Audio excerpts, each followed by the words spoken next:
नमस्कार, आप सभी को सादर प्रणाम।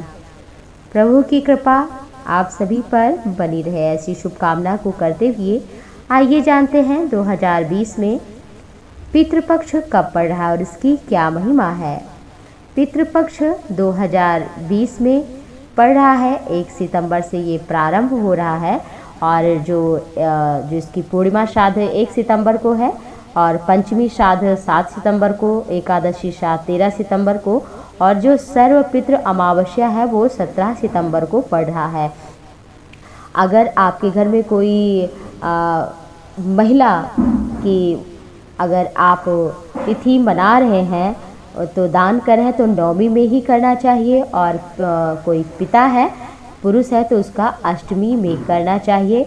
अकाल मृत्यु हुई है तो उसका चतुर्दशी में करना चाहिए और जिसकी तिथि का कोई अता पता ना हो कब मरा है कैसे मरा है तो उसके लिए सर्वपितृ अमावस्या को श्राद्ध करना चाहिए। श्राद्ध श्रद्धा से करना चाहिए और साथ में जो श्राद्ध है वो तिल, जल और पुष्प, गुलाब का इत्यादि लेकर और अनामिका उंगली में कुश की अंगूठी पहन करके फिर तर्पण करना चाहिए। श्रद्धा भक्ति भाव से ब्राह्मणों को भोजन कराना चाहिए और साथ ही साथ में उनको दान दक्षिणा भी देना चाहिए और ऐसा करने से उनके जीवन में सुख शांति बनी रहती है।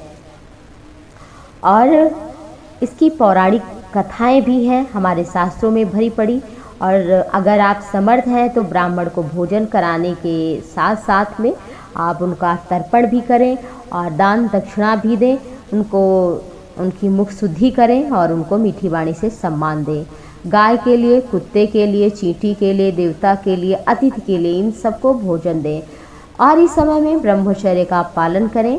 हो सके तो कुशासन पर शयन करें, साथ ही साथ सत्य का पालन करें। तामसी चीज़ों का आप त्याग करें और भगवान के नाम का सुमिरन करें। ऐसा करने से आपके जो पितृ हैं वो आपको आशीर्वाद देंगे। अगर आप समर्थ हैं तो ये सारी चीज़ें करिए, लेकिन अगर आपके पास धन नहीं है, अर्थ नहीं है करने के लिए तो आप उस तिथि में आप अवश्य ही भरपूर पेट भर के गाय को चारा ही खिला दीजिए।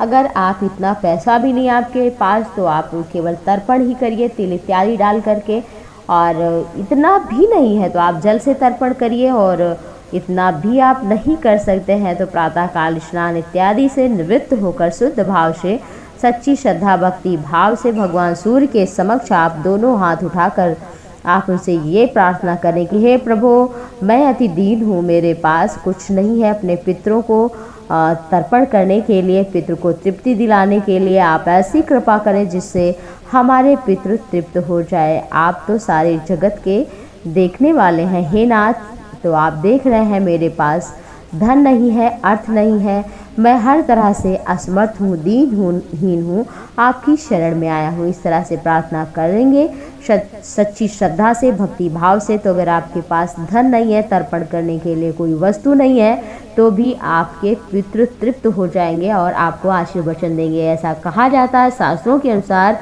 कि इस समय अगर कोई नरक में भी पितृ पड़ा है तो उसे यमराज मुक्त कर देते हैं कि जाओ अपने घर का भोजन ग्रहण करो और उन्हें आशीर्वाद दे करके आओ। जो भी दान दक्षिणा देते हैं वो हम उनको नहीं, हम अपने लिए देते हैं, उससे हमारा भी कल्याण होता है, हमारे पितरों का हमें आशीर्वाद मिलता है। तो आप सभी पर आपके पितृ का, देवताओं का, प्रभु का, माता पिता, गुरु का आशीर्वाद, उनकी कृपा बनी रहे, ऐसी शुभकामना के साथ आप सभी को सादर प्रणाम।